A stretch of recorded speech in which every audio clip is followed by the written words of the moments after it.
এক home delivery বয়ের গল্প বলবো। ভাবছেন খেলার খবরের মাঝে আবার হোম ডেলিভারি বয়ের গল্প কেন? চলুন তাহলে আপনাদের শোনাই বামনগাছির সুব্রতর কথা। বারাসতের বামনগাছির সুব্রত বিশ্বাস বাড়ি বাড়ি পার্সেল ডেলিভারির কাজ করেন। এটা তার পেশা, আর তার সঙ্গে পানীয় জলের একটা ছোটখাটো কারবারও আছে। যা আয় হয় তা দিয়ে স্বামী স্ত্রীর নিম্নবিত্ত সংসার কোনো মতে চলে যায়। এগুলো সুব্রতর পেশা ঠিকই, কিন্তু নেশা ফুটবল। নেশা না বলে বরং ভালোবাসা বলা যায়। একসময় চুটিয়ে ফুটবল খেলতেন, কিন্তু হাঁটুর একটা চোটের কারণে ফুটবলার হওয়ার স্বপ্ন একরকম বিসর্জনই দিতে হয়েছিল সুব্রতকে।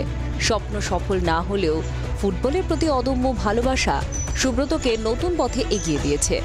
এলাকার ক্ষুদে প্রতিভাদের ফুটবল শেখানোর কাজ শুরু করেছেন সুব্রত। একরকম বিনামূল্যেই নিয়ম করে এলাকার একটি মাঠে প্রায় 60 থেকে 70 জনকে ফুটবল শেখান সুব্রত। এই কাজে পাশে পেয়েছেন স্ত্রীকেও। খুব ইচ্ছা ছিল একটা বড় ক্লাব খেলবো, ছোট থেকেই খুব ইচ্ছা ছিল।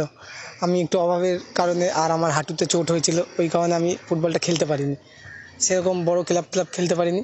ওই কারণে এই সমস্ত বাচ্চারা যদি খেলতে পারে না ফুটবলটা, একটা ভালো ক্লাব, ওই জন্য আমি এদের এত সহযোগিতা করি।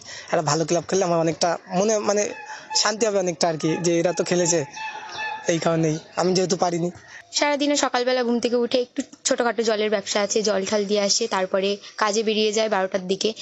তারপরে হোম ডেলিভারির কাজটা, এবার তারপরে বাড়ি এসে 4-5টার সময় অনেক সময় আছে বাড়ি এসে খায় না, ওদেরকে প্র্যাকটিস করিয়ে এসে সন্ধ্যেবেলা ভাত খায় একেবারে। কখনো কখনো ও দেয়, কখনো কখনো বাচ্চারা যারা দিতে পারে, যাদের সামর্থ্য আছে, তারাও কিছু কিছু ওকে হেল্প করে।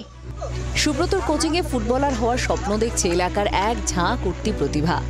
ভবিষ্যতে ইচ্ছা যে বড় ক্লাব খেলা, IFA, Kolkata league, Mohun Bagan, east Bengal খেলা।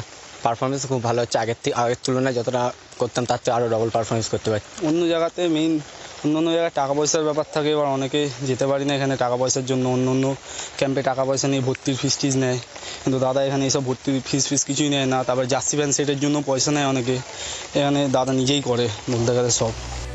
নিজে ফুটবলার হতে পারেননি, কিন্তু নিজের স্বপ্ন আগামী প্রজন্মের মধ্যে বাঁচিয়ে রাখতে চান সুব্রত। বারাসত থেকে মনোজ মণ্ডলের রিপোর্ট, জি 24 ঘন্টা। বাংলার আওয়াজ, বাঙালির আবেগ, জি 24 ঘন্টা।